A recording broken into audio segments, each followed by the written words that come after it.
Hi Midland faculty. In this tutorial I'm going to show you how to set your Zoom settings to prevent unwanted guests from joining and wreaking havoc in your virtual classroom.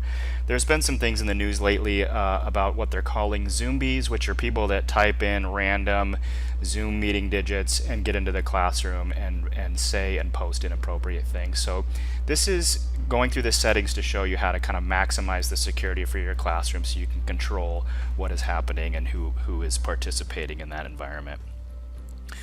So if you log into your Zoom account, you will see on the left some menu options. You'll want to go into settings. And when you're in settings, there are a lot of different settings that you can go through. I'm not going to go through all of them in this tutorial. A lot of them are self-explanatory, but feel free to reach out to me if you have any questions about the various settings. What I do want to go over is settings that you should update or change in order to maximize the security of your classroom, your virtual classroom. One of the first things that you'll want to do when you get to settings is you'll scroll down and there's an option here to join before the host. I would recommend leaving this option off. This makes sure that nobody else can join until you've already started the virtual classroom. There is a thing in Zoom called PMI, and that's your personal meeting ID. This is when you set up a personal meeting ID and you can use that Zoom link for multiple occurrences. So you could set just one link for your classes and it would be the same link every time. Not really recommended for maximum security, because if anybody had access to that link, they could have access to your virtual class. Instead, what you'd want to do is create a unique meeting ID each time that you hold a virtual class. So recommended to leave the PMI settings off.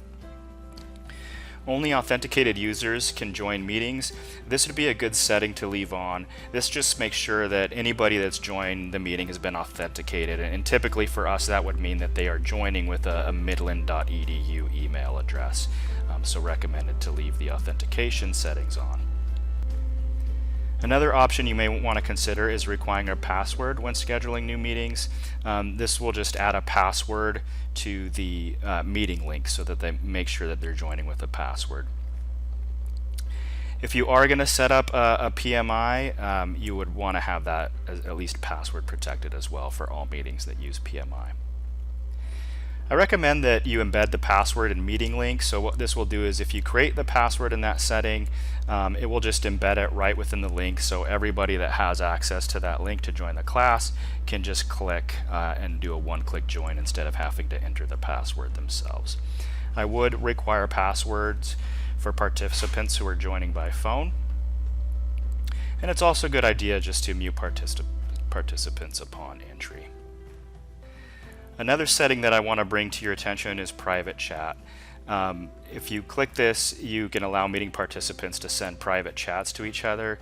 If somebody is in your room that's not supposed to be there and they start private chatting people, that can be an issue. So recommended to leave this off unless there's a real reason for your classroom setting that you want your students to be able to do that. So another setting to pay attention to is screen sharing.